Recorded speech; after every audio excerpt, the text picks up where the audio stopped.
ರಕ್ಕಸರನ್ನ ಹೊಡೆದುರುಳಿಸೋದಕ್ಕೆ, ಉಗ್ರರನ್ನ ಹೊಡೆದುರುಳಿಸೋದಕ್ಕೆ ಸಮರಾಭ್ಯಾಸವನ್ನ ಮಾಡಿದೆ. ಸಮರ ಇರಲಿ, ಸಮರಾಭ್ಯಾಸವನ್ನೇ ಮಾಡಿದ್ದಕ್ಕೆ ಪಾಕಿಸ್ತಾನದಲ್ಲಿ ಅನೇಕರು ಹೆದರಿ ಓಡ್ಕೊಂಡು ಹೋಗಿದ್ದಾರೆ. ಸೊ ಉಗ್ರರನ್ನ ಹೊಡೆದು ಉರುಳಿಸೋದಕ್ಕೆ ನಾವು ಹೇಗೆ ಸಮರಾಭ್ಯಾಸ ಮಾಡ್ತಾ ಇದ್ದೇವೋ ಆ ಕಡೆ ಪಾಪಿ ಪಾಕಿಸ್ತಾನಕ್ಕೆ ಟರ್ಕಿ ಸಹಾಯ ಮಾಡ್ತಾ ಇದೆ ಅನ್ನುವಂತ ಅಪ್ಡೇಟ್. ಯುದ್ಧ ಸಾಮಗ್ರಿಯನ್ನ ರವಾನಿಸ್ತಾ ಇದೆ ಟರ್ಕಿ. 6 ವಿಮಾನಗಳಲ್ಲಿ ಯುದ್ಧ ಸಾಮಗ್ರಿಯನ್ನ ರವಾನಿಸಿದೆ ಟರ್ಕಿ.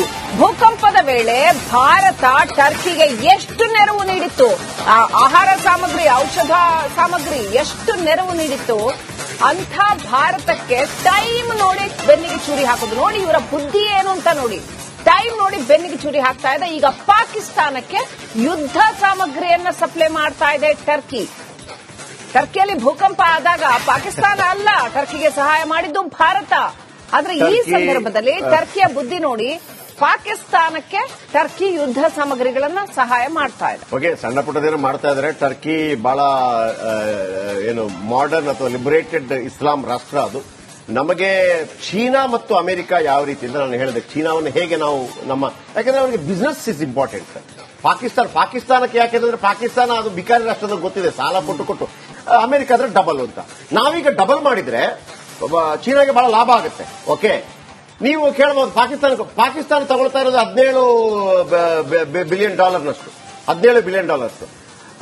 ಚೀನಾದಿಂದ ಅದನ್ನು ಖರೀದಿ ಮಾಡಬೇಕು ಅಂತಂದ್ರೆ ಪಾಕಿಸ್ತಾನಕ್ಕೆ ಮತ್ತೆ ಸಾಲ ಕೊಡಬೇಕು, ವಾಪಸ್ ಬರದೇ ಇರುವಂತಹ ಸಾಲ. ಸೊ ಹಾಗಾಗಿ ಚೀನಾಗೂ ಈಗ ಬಹಳ ಸಂದಿಗ್ಧ ಪರಿಸ್ಥಿತಿ, ಅಮೆರಿಕಾಗೂ ಸಂದಿಗ್ಧ ಪರಿಸ್ಥಿತಿ. ಜೋ ಬೈಡನ್ ಇರೋ ತನಕ ಅದು ಪಾಕಿಸ್ತಾನದ ಜೊತೆ ಸ್ವಲ್ಪ ಚೆನ್ನಾಗಿತ್ತು ಸಂಬಂಧ. ಆದ್ರೆ ಯಾವಾಗ ನೋಡಿ ಒಂದೊಂದು ಸಂದರ್ಭ, ಇದೇ ನರೇಂದ್ರ ಮೋದಿ ಅವರು ಅಮೆರಿಕಕ್ಕೆ ಹೋಗಿ ಆ ಟೈಮಲ್ಲಿ ಸೋತಿದ್ರು, ಬೇರೆ ವಿಚಾರ, ಯಾರು ಟ್ರಂಪ್. ಅಬ್ಕಿ ಬಾರ್ ಟ್ರಂಪ್ ಸರ್ಕಾರ ಅಂತ ಹೇಳಿದ್ರು. ಯಾವ ಪ್ರಧಾನಮಂತ್ರಿ ಕೂಡ ಆ ಒಂದು ಗಡಸು ತೋರಿಸಲಿಲ್ಲ. ಅದು ನೋಡಿ ಡಿಪ್ಲೊಮಸಿ. ಅಂದ್ರೆ ಈಗ is my friend, Modi is my friend ಅಂತ ಹೇಳ್ತಾ ಇರ್ತಾರೆ ಟ್ರಂಪ್. ನೋಡಿ ನಮಗೇನಂತಂದ್ರೆ ನಾವು ಯಾರ ವಿರೋಧ ಮತ್ತು ಅಂತಲ್ಲ, ನಾವು ನಮ್ಮ ಸತ್ಯದ ಮಾರ್ಗದಲ್ಲಿ ನಡೀತಾ ಇರುವಂತವ್ರು. ಇವತ್ತು ಚೀನಾಗೆ ಮತ್ತು ಅಮೆರಿಕಾಗೆ ಲಾಭ ಯಾಕೆ ಗೊತ್ತು ವೀಕ್ಷಕರೇ, ನೀವು ಹೇಳ್ತಿರಲ್ಲ ಭಾರತ ಏನು ದೊಡ್ಡ ಇದ ಅಂತೇಳಿ. ಹಂಗಲ್ಲ ಸ್ವಾಮಿ, 50 ದೇಶ ಸೇರಿಸಿದ್ರು ಕೂಡ 140 ಕೋಟಿ ಜನ ತಗೊಳಕ್ಕಾಗೋದಿಲ್ಲ. ಚೀನಾ ಮಾರೋದೇನು ಗೊತ್ತಾ, ಮಿಕ್ಸರು, ಮೊಬೈಲು, ಬ್ಯಾಟರಿ.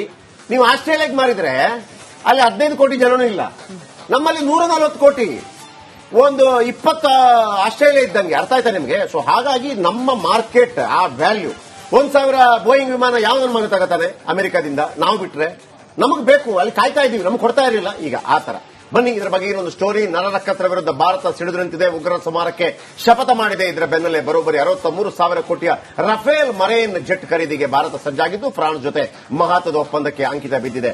ಅವರೇನೋ ಟರ್ಕಿ ಅವರೇನೋ 4 ಬಂದು ಕೊಟ್ರೆ ನಾವು ಫ್ರಾನ್ಸ್ ಇಂದ ರಫೇಲ್ ತರ್ತಾ ಇದ್ದೀವಿ. ಅದು ಹೆಂಗೆ ಅಂತಂದ್ರೆ, ನಾನು ಹೇಳಿದ್ನಲ್ಲ, ಅಣುಬಾಂಬನ್ನು ಹೆಂಗ್ ಹಾಕ್ಬೋದು ಅಂದ್ರೆ ಭೂಮಿಯಿಂದ ಹಾಕ್ಬೋದು, ಆಕಾಶದಿಂದ ಹಾಕ್ಬೋದು, INS ವಿಕ್ರಾಂತದಿಂದ ಹಾಕ್ಬೋದು. ಪಾಕಿಸ್ತಾನಕ್ಕೆ ಸಬ್ಮೆರಿನೇ ಇಲ್ಲ. ಬನ್ನಿ ಒಂದು ಸ್ಟೋರಿ ನೋಡೋಣ.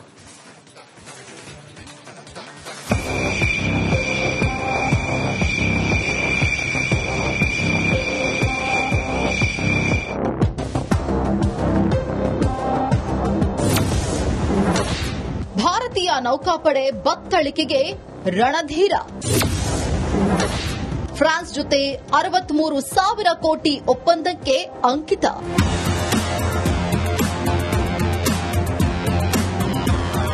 ಪಹಲ್ಗಾಮ್ನಲ್ಲಿ ಹಿಂದೂಗಳ ನರಮೇಧಕ್ಕೆ ಭಾರತ ಪ್ರತಿಕಾರಕ್ಕೆ ಸಜ್ಜಾಗಿದೆ. ಪಾಪಿ ಉಗ್ರರನ್ನ ಸದೆ ಬಡಿಯುವುದಕ್ಕೆ ಭಾರತಕ್ಕೆ ಇತರ ರಾಷ್ಟ್ರಗಳು ಕೂಡ ಬೆನ್ನಿಗೆ ನಿಂತಿವೆ. ಅದರಲ್ಲೂ ಫ್ರಾನ್ಸ್ ಭಯೋತ್ಪಾದಕರ ಅಟ್ಟಹಾಸಕ್ಕೆ ಬ್ರೇಕ್ ಹಾಕಲು ಭಾರತದೊಂದಿಗೆ ಇರುತ್ತೇವೆಂದು ಶಪಥ ಮಾಡಿದೆ. ಫ್ರಾನ್ಸ್ ಅಭಯದ ಬೆನ್ನಲ್ಲೇ ಭಾರತೀಯ ನೌಕಾಪಡೆಗೆ 100ನೇ ಬಲ ಸಿಕ್ಕಂತಾಗಿದೆ.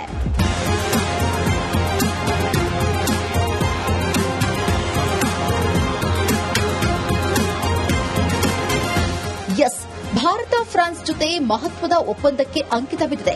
ಫ್ರಾನ್ಸ್ನಿಂದ 26 ರಫೇಲ್ ಮೈರನ್ ಯುದ್ಧ ವಿಮಾನಗಳನ್ನು ಖರೀದಿಸಲು ದೊಡ್ಡ ಒಪ್ಪಂದ ಮಾಡಿಕೊಂಡಿದೆ. ಬರೋಬ್ಬರಿ 63,000 ಕೋಟಿಗೂ ಹೆಚ್ಚು ಮೌಲ್ಯದ ಒಪ್ಪಂದ ಇದಾಗಿದ್ದು, ಇಂದು ಭಾರತ ಮತ್ತು ಫ್ರಾನ್ಸ್ ಸಹಿ ಹಾಕಿದೆ. ಒಪ್ಪಂದದಲ್ಲಿ ಏನಿದೆ ಗೊತ್ತಾ? ರಫೇಲ್ ಒಪ್ಪಂದದಲ್ಲಿ ಏನಿದೆ ಅಂತ ನೋಡುವುದಾದ್ರೆ, ಭಾರತಕ್ಕೆ ಫ್ರಾನ್ಸ್ ತಂತ್ರಜ್ಞಾನ ವರ್ಗಾಯಿಸಲಿದೆ. ಭಾರತದಲ್ಲೇ ರಫೇಲ್ ಎಂ ಉತ್ಪಾದನಾ ಘಟಕ ಸ್ಥಾಪನೆಯಾಗಲಿದೆ. ಭಾರತದಲ್ಲೇ ಜೆಟ್ ಇಂಜಿನ್, ಸೆನ್ಸಾರ್ ಶಸ್ತ್ರಗಳ ನಿರ್ವಹಣೆ ನಡೆಸಲಿದೆ. 2030ರೊಳಗೆ ಎಲ್ಲ 26 ರಫೇಲ್ ಎಂ ಭಾರತಕ್ಕೆ ರವಾನೆಯಾಗಲಿದೆ.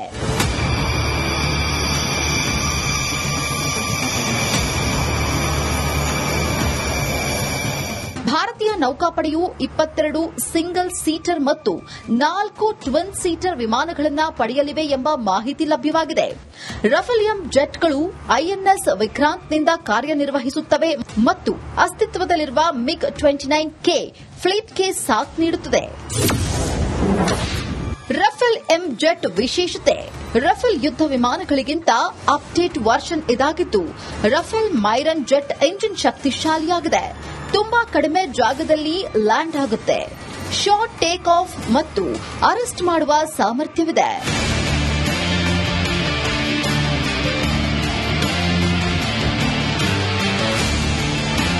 ಭಾರತ ಫ್ರಾನ್ಸ್ನ ಈ ಹೊಸ ಒಪ್ಪಂದದ ಒಟ್ಟು ರಫೇಲ್ ಜೆಟ್ಗಳ ಸಂಖ್ಯೆಯನ್ನ ಹೆಚ್ಚಿಸಲಿದ್ದು, ಭಾರತವನ್ನ ಮತ್ತಷ್ಟು ಬಲಿಷ್ಠವಾಗಿಸಿದೆ. ಇದು ಮೊದಲೇ ಯುದ್ಧ ಭಯದಲ್ಲಿ ಇರುವ ಪಾಕ್ಗೆ ಗಲಿಬಿಲಿ ಶುರುವಾಗಿದೆ. Bureau report, Republic Kannada. ಕಸರನ್ನ ಹೊಡೆದುರುಳಿಸೋದಕ್ಕೆ, ಉಗ್ರರನ್ನ ಹೊಡೆದುರುಳಿಸೋದಕ್ಕೆ ಸಮರಾಭ್ಯಾಸವನ್ನ ಮಾಡಿದೆ.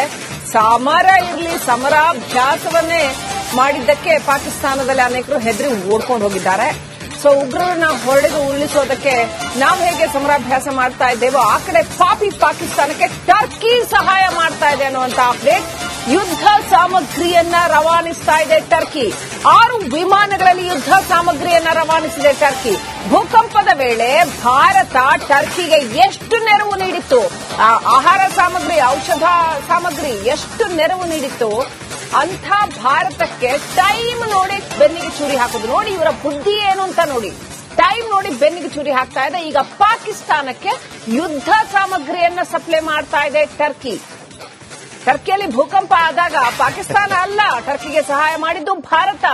ಆದ್ರೆ ಈ ಸಂದರ್ಭದಲ್ಲಿ ಟರ್ಕಿಯ ಬುದ್ಧಿ ನೋಡಿ ಪಾಕಿಸ್ತಾನಕ್ಕೆ ಟರ್ಕಿ ಯುದ್ಧ ಸಾಮಗ್ರಿಗಳನ್ನ ಸಹಾಯ ಮಾಡ್ತಾ ಇದೆ. ಓಕೆ, ಸಣ್ಣ ಪುಟ್ಟದೇನು ಮಾಡ್ತಾ ಇದ್ದಾರೆ. ಟರ್ಕಿ ಬಹಳ ಏನು ಮಾಡರ್ನ್ ಅಥವಾ ಲಿಬರೇಟೆಡ್ ಇಸ್ಲಾಂ ರಾಷ್ಟ್ರ ಅದು.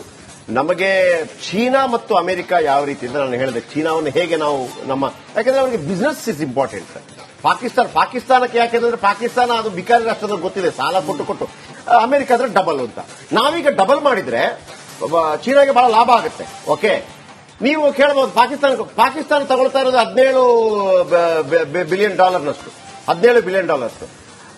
ಚೀನಾದಿಂದ ಅದನ್ನು ಖರೀದಿ ಮಾಡಬೇಕು ಅಂತಂದ್ರೆ ಪಾಕಿಸ್ತಾನಕ್ಕೆ ಮತ್ತೆ ಸಾಲ ಕೊಡಬೇಕು, ವಾಪಸ್ ಬರದೇ ಇರುವಂತಹ ಸಾಲ. ಸೊ ಹಾಗಾಗಿ ಚೀನಾಗೂ ಈಗ ಬಹಳ ಸಂದಿಗ್ಧ ಪರಿಸ್ಥಿತಿ, ಅಮೆರಿಕಾಗೂ ಸಂದಿಗ್ಧ ಪರಿಸ್ಥಿತಿ. ಜೋ ಬೈಡನ್ ಇರೋ ತನಕ ಅದು ಪಾಕಿಸ್ತಾನದ ಜೊತೆ ಸ್ವಲ್ಪ ಚೆನ್ನಾಗಿತ್ತು ಸಂಬಂಧ.